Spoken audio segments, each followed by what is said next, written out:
and she said, "Oh my God, I've been shot."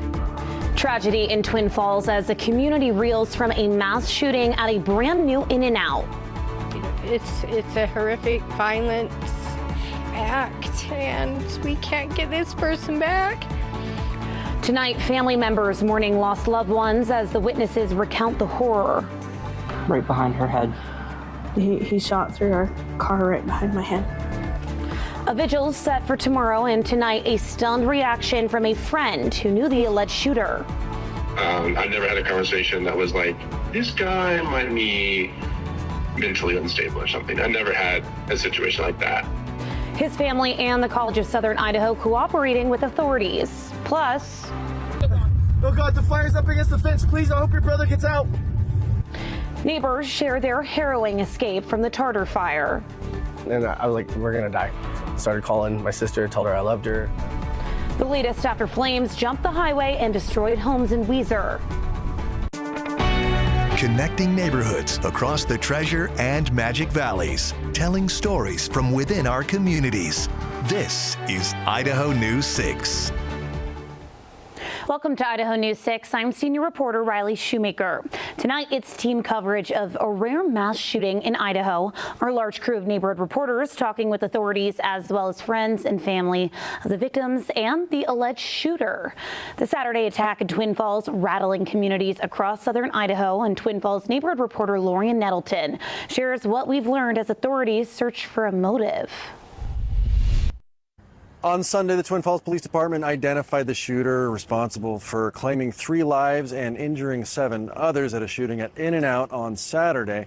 I'm your Twin Falls neighborhood reporter Lorian Nettleton, learning more about Chad Williams, hearing from a friend of his who attended the College of Southern Idaho with him. He was a close friend when I was in college. CSI confirmed the suspected In-N-Out shooter, 24-year-old Chad Williams, attended the college in 2022 and 2023, but did not earn a degree. I spoke exclusively to a friend of his, Elijah Mosley. He says they served together on the Student Senate. Just having someone, knowing someone that eventually got to that point, just like breaks my heart. Meeting minutes Idaho News 6 obtained show that Williams was impeached, but Mosley told me it didn't reflect any wrongdoing by his former friend. Instead, he said Williams' enthusiasm for the Senate had fallen off and they were freeing up a seat for someone who was more engaged. Mosley told me they fell out of touch in 2024, but he never saw Williams do anything or say anything that indicated Saturday's rampage was a possibility. I'd never had a conversation that was like, this guy might be mentally unstable or something. I never had a situation like that. It's kind of just shocking, to be honest, to have a friend like that. And then, after a few years, just hearing about it is just crazy. CSI tells us in a statement, the college will cooperate with appropriate law enforcement agencies as appropriate during their investigation. Police have said the Williams family is cooperating with the investigation. We expect more information will be available in the coming days. I'm your Twin Falls neighborhood reporter Lorian Nettleton, Idaho News 6. The violence slowed by a pair of good Samaritans who shot back before police could arrive.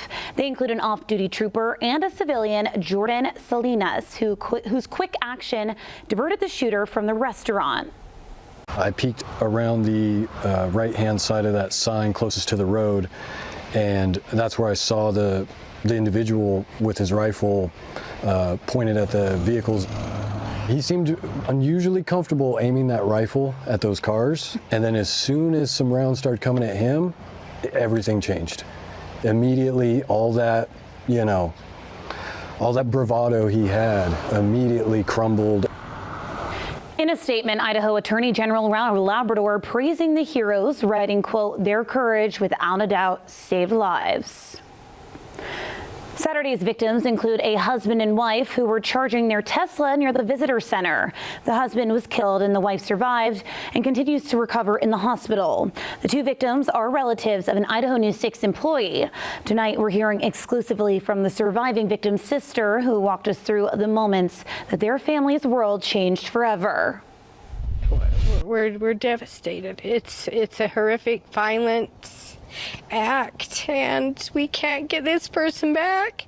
Those are the words of a sister who spent Saturday expecting to meet her family for lunch. Instead, she got a phone call she says she'll never forget. 3 minutes later, she called and she said, "Oh my God, I've been shot." Her sister and brother-in-law had stopped to charge their Tesla at the visitor center, the same charging station where we told you another man, Terry Dudley, was also shot while charging his car during the attack. She immediately raced toward the scene, following emergency vehicles while trying to keep her sister on the phone. When she arrived, officers were still trying to secure the area, unsure whether the shooter was still nearby. And the police said, "You can't go down there." And I said, "My sister's down there. She's been shot. Her husband's been shot." Her sister survived and was taken to the hospital, where the family says she faces more surgeries after her collarbone was shattered and pieces of bone and shrapnel damaged her arm. Her brother-in-law did not survive. But to his family, he was more than a victim. He was a rock in our family and a rock for her. They've been together for over 46 years, almost 50 years. I mean, he is model father and grandfather and husband. A man who had known his wife since they were just teenagers, who helped raise his grandchildren, and whose absence the family says is already impossible to put into words. It was a horrible, horrible, horrible act of violence. It was horrible, and we won't ever be the same. It's just sickening. It's sickening. It's not just the wildfire smoke in the air. As a resident of Twin Falls for over 26 years, I can personally tell you there is a very dark cloud hanging over our community. I'm your Twin Falls neighborhood reporter, Joey Martin, talking with two that escaped tragedy by mere inches, and a man looking to bring a little compassion, solidarity, and remembrance for those who need it. The Twin Falls community is mourning the tragic loss of life in the mass shooting at In-N-Out over the weekend.